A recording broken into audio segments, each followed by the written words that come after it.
This week on Marketplace Middle East, surging business in Saudi Arabia. As the country's stock market lays out plans to open up to foreign investors, we head to the capital to take a look at what the kingdom's economy has to offer.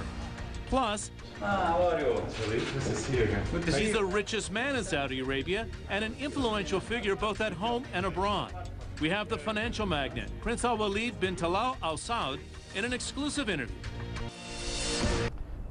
This is the most prominent building on the Riyadh skyline and home to one of the largest companies on the TALAL. It's named after Prince ALWALEED bin Talal's investment arm, Kingdom Holding.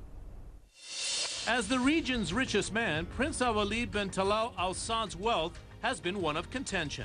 Ranked 30th on the Forbes list of the wealthiest people at over $20 billion, he's estimated by Bloomberg to be worth over $30 billion.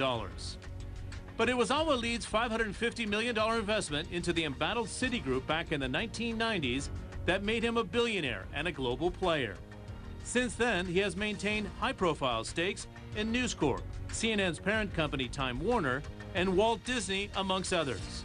But in the new media sphere, his $300 million stake in Twitter has quadrupled in value in just 2 years.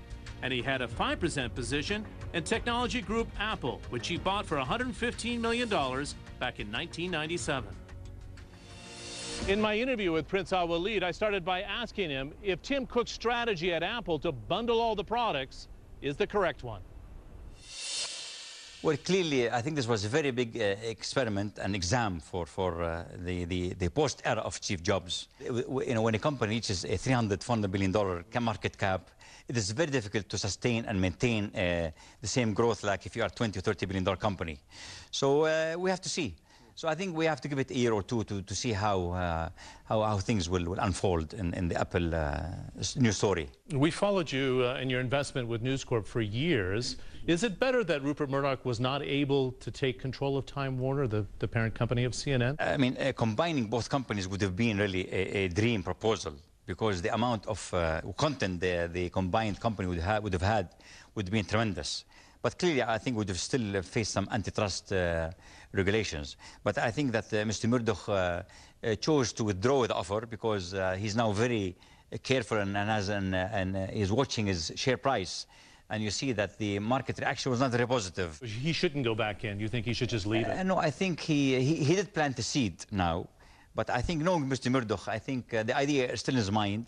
But I think that the time is not right now, because the management of Time was against it, and the shareholders of Fox were not also for it.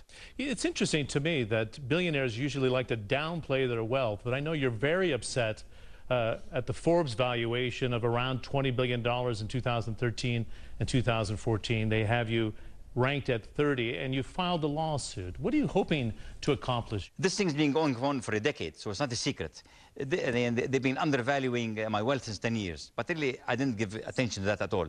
But when they came and they hit the integrity of Saudi Arabia and Kingdom Holding and myself, that's when I didn't accept that, and that's why we filed a lawsuit in the UK, and the UK courts have accepted the lawsuit, and now this is taking its full course in the UK. As you know, Your Highness, the world's gotten very used to $100 oil, but we've seen some recent weakness. Does it concern you that the break-even point for Saudi Arabia now is around $95 to $98 a barrel, because the spending's gone up so rapidly after the Arab Spring? It is a huge concern. Actually, it's a worry. When the price of oil, I will not say collapse, but it goes down drastically from the 110 and 20 to the low 90s. I have always called publicly and privately for the Saudi government to be sure to reduce its dependence on oil, because as stands today, 90% of our budget, annual budget, is dependent on oil. And 50% of our GDP is oil-based, which is very dangerous and scary. It's not correct. You have to diversify very fast.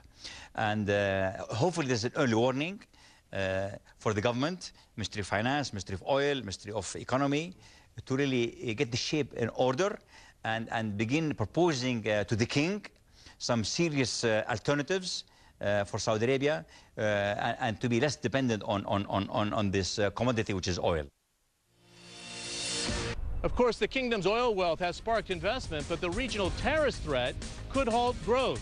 In part 2 of our interview with Prince ALWALEED, I ask him what should be the right response to ISIS.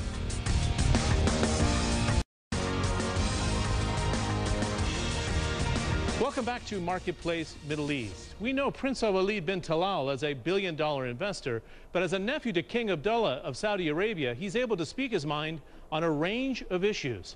In our exclusive interview here in Riyadh, I asked Prince ALWALEED whether ISIS should be contained or eliminated. We've seen how President Obama developed from, first of all, containing, then degrading, and now I think we reached a stage of demolishing and eradicating. I think that with each killing that takes place, unfortunately, every time, hopefully the world community will be more united in really eradicating this disease that's really infecting the whole Middle Eastern region, that and inevitably will be contagious to other countries in the world. Saudi Arabia held exercises earlier this year with 130,000 troops. Is it a fair assessment to say they want a very strong response by the kingdom here? And would Saudi Arabia put troops on the ground, do you think? No, I think that Saudi Arabia would not be involved directly in fighting the ISIS in Iraq or Syria, because really this does not really affect, although it affected implicitly, it does not really affect Saudi Arabia explicitly. But clearly this military maneuvers that took place a few months ago, it's a multifaceted message. It's a message to Iran, number one, is that we're going to defend our territory and defend the GCC countries, number one. Number two, it's a message also to the ISIS group in Iraq, and also a message to the southern border. So there's a big vacuum in the Arab world. So clearly military power is a very important message to the whole world, because this could be translated eventually into political power. A mistrust with Washington and a mistrust with President Obama. Do they not trust him after the Arab Spring and what's transpired in Syria, Egypt, and even Libya? I think when Obama took over, expectations were raised substantially, dramatically in the Arab world, the Muslim world. But clearly what took place, you know, by having this rapprochement with Iran without really informing the Arab world, and especially Saudi Arabia, by putting a red line against Syria, using chemical weapons, and having Syria use chemical weapons, and still he blinked when Russia exerted pressure on him. And his late reply on ISIS took him more than 2 months to assemble this the team of 10 Arab countries and Turkey to really face ISIS head on. So all these things has shaken the trust, not only Saudi Arabia, but the whole Arab world really in the Obama administration. But I believe there's a good chance right now to prove to the Arab world and the Islamic world and the whole world in general that Obama is willing to follow up and follow through with his words right now to really eradicate and demolish completely ISIS. Even it's going to take 3-4 years to use his own words. Prince ALWALEED bin Talal in his kingdom-holding tower here in Riyadh. And that's all for this edition of CNN Marketplace Middle East. I'm John Defterius. Thanks for watching. We'll see you next week.